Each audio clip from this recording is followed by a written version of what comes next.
From the makers that brought you Tangled and Wreck-It Ralph comes a new film called Frozen. And man, I really wanted to see this film from the beginning. And I am so glad I finally got a chance to see it, man. Oh, ever since when it was actually first announced, I didn't really think much about it. I saw the first trailer with the little snowman and the elk, reindeer, or whatever, and I'm just like, oh my god, this is gonna suck, isn't it? Or, oh man, it's gonna be overlooked and stuff like that. And at first I thought it was like a Disney Pixar film, but no, it was just a Disney Animation Studios film. And I'm like, this kind of reminds me of a time when I'm a 90s kid. In the 90s, we had a lot of movies, and starting around the time of 1989 started the Disney's Renaissance era. If you want to know about this, you can, of course, research it. But during this time period, from 1989, which I think it started with The Little Mermaid, all the way to 1999 to Tarzan, Disney had sort of like this timeline of just one hit after the next, man. They was just doing good movie after good movie after good movie, great movie to great movie to great movie to spectacular, and all that good stuff. And a lot of our movies in the 90s, as far as like The Little Mermaid, I guess I could consider that 90s. It's 1989, but whatever. We had like Aladdin, we had Beauty and the Beast, and Nightmare Before Christmas.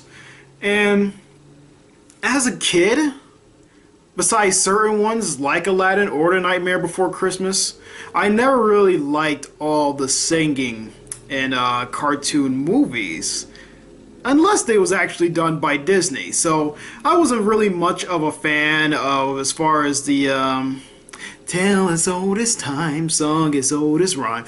But then as I started to get older, I really started to appreciate the music that was put into films.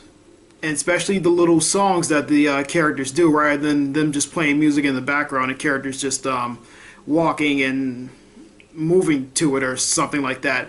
Kind of like how Tarzan did later on, even though I still love Tarzan. I still think it's a fantastic movie. But it's just that I was not really into the whole Disney songs sung by characters or any type of sing-along in movies. But the reason why I'm bringing the whole Disney Renaissance era up is because, yeah, like I said, about early 2000s, it's kind of started when Disney started to fall off a little bit. And it's not that they was making like terrible movies. And I mean, if we go back into the 90s or so, we go back to like the home the video sequels were just like, those are awful. I mean, not all of them were bad. The Lion King 2 was pretty good. The Return of Jafar pretty good. Actually, both of the Aladdin sequels is pretty good. They're not bad, but they can never amount to the original material. But like I said, the reason why I bring this up is because I'm starting to notice a trend in the Disney animation studios again. And I just talking about Disney animation by itself. I'm not talking about Disney and Pixar, okay? Because, they can make good movies and stuff like that together, and that's great. Now, I'm not talking about the sub-company of Pixar. I'm just talking about Disney Animation Studios by itself, making good movies again. And, if anything, it actually started with Tangled. Yeah, in my opinion. And I know you're probably saying, why didn't it start with Princess and the Frog? Well, I thought Princess and the Frog was a good movie, but didn't have a strong enough plot to me as far as Tangled did. I think the backstory for Tangled and the setup for Tangled was just perfect, man. Just perfect. Like, really, I think this is a 4-star movie. I think it actually says it right here, 4 out of 4 stars, but, that's from a critic, obviously, a famous critic. But I thought it was great. And about the time Tangled came out, I think it was around the year 2010.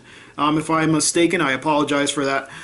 But after that, you really started to notice a trend in Disney Studios. Okay, not only are they going the whole computer-generated route, and they're actually starting to make good with that again. This is like literally the computer 3D generation. And, their movies are are good. And I guess how can I say this? The Princess and the Frog, even though it was a good story and all, it's because that it was in 2D animation that it actually hurt it more. Let's say if it was in 3D, kind of like Tangled, would it have done better? It kind of makes you wonder, especially when a lot of these computer-generated movies are coming out now, especially far as from the animation studios. They're doing really well. Whether it's Disney, Pixar, or DreamWorks, they're doing really well. And then we move on to the next film, which was Wreck-It Ralph, which I'm going to be honest, I actually like more than Tangled. Sure, Tangled is probably a stronger movie. You know, of course, I will have to look at them again, and then I'll have to compare and contrast. But Wreck-It Ralph spoke to me a little bit more because it's about video games, and that's probably like the only reason I will put it up above Tangled as far as like my more favorite movies. This is literally actually my favorite animated movie as of right now. Aladdin held it the longest. Then of course The Lion King came along and it held it for a little bit, and Tarzan came along and I held it for like a while. But like every so often, every few years or so, I always switch up like which one is my favorite movie. Even though if I have a top 10 movie list, I'll probably include them all.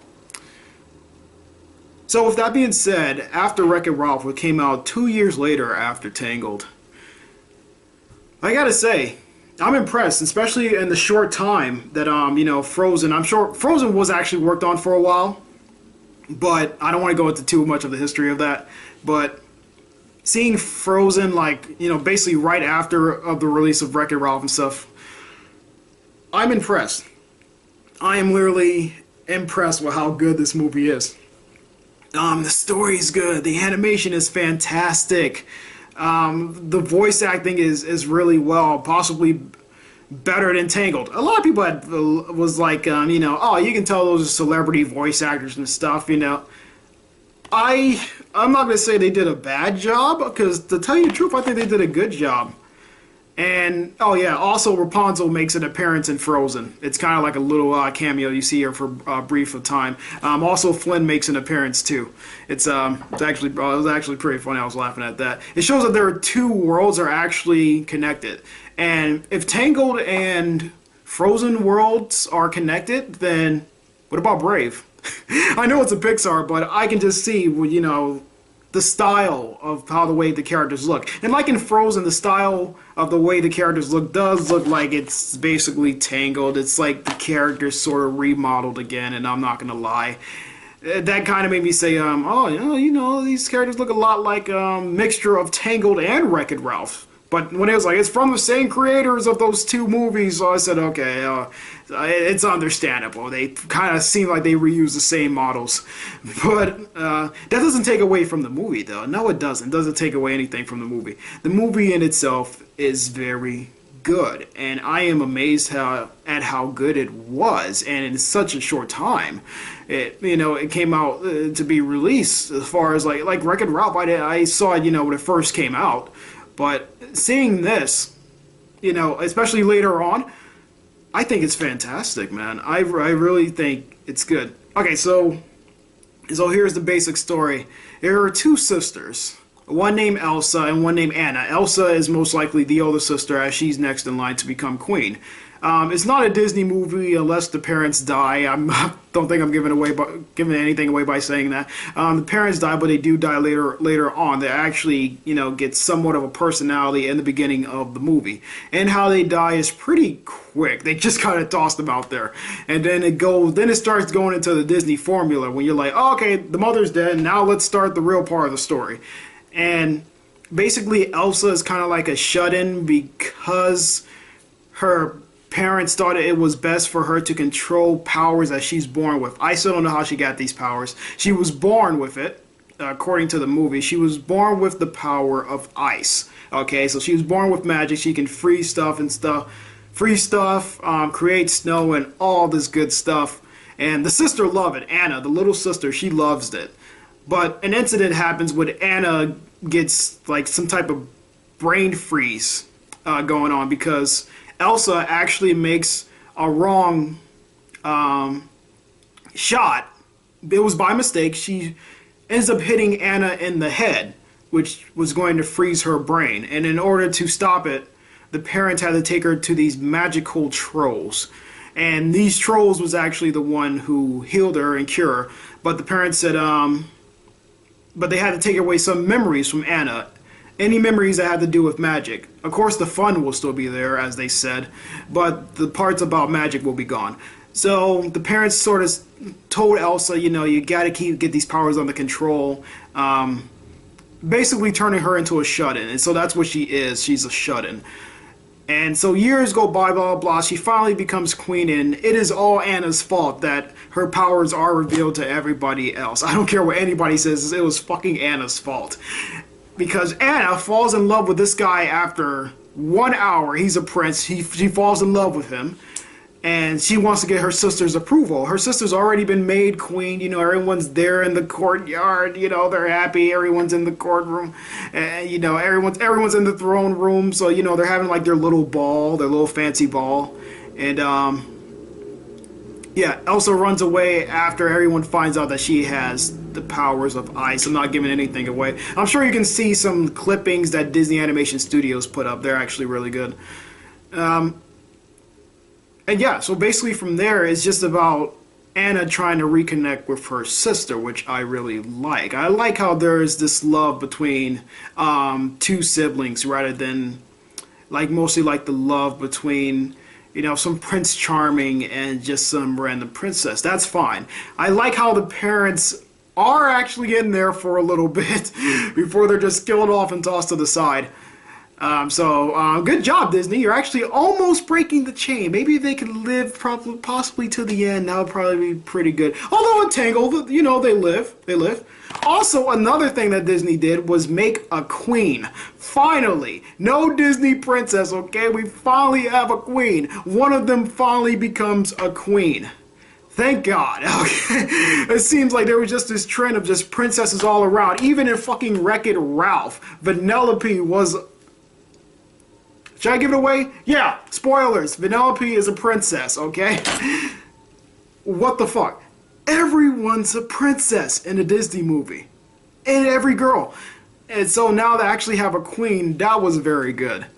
So from there, you know, you got the little adventure that goes on where they're trying to find Elsa, who goes up to like the snowy mountain. And I'm just going to stop it from there. And I'm just going to say...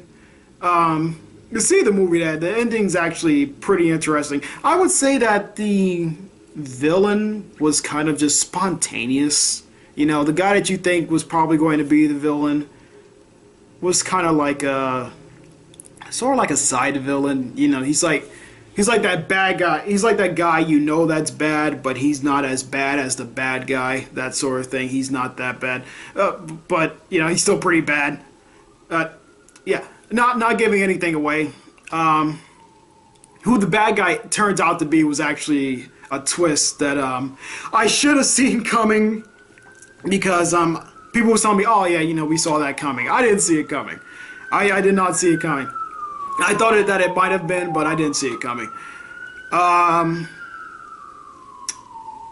guy Anna, man. Anna's character is pretty interesting. I liked her at first, and I was annoyed with her. Then I liked her again. Segments of them singing. Oh, fantastic, man. You wasn't even watching... Because a lot of people will say, like, oh, you know, animation movies can't be as big as, like, some of real-time movies or...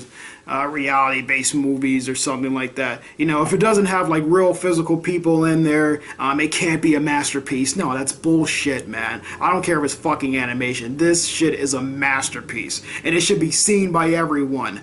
I don't care what they say. You should go and see this movie. And if you love like little musicals and musical segments and stuff like that, the one, I'm sure you can find it on YouTube. It's actually possibly been on YouTube for a while. I think it has like over 30 million views. The Let It Go segment. Look this up. This is really good. This is my favorite song in the entire movie. It is. And, oh, yeah, Little Snowman, just random. Little Snowman, his name is Olaf, and he's actually pretty funny. He's for the most part. I thought he was going to be annoying. I actually was not annoyed by some of the side characters, like the reindeer or Olaf, the snowman.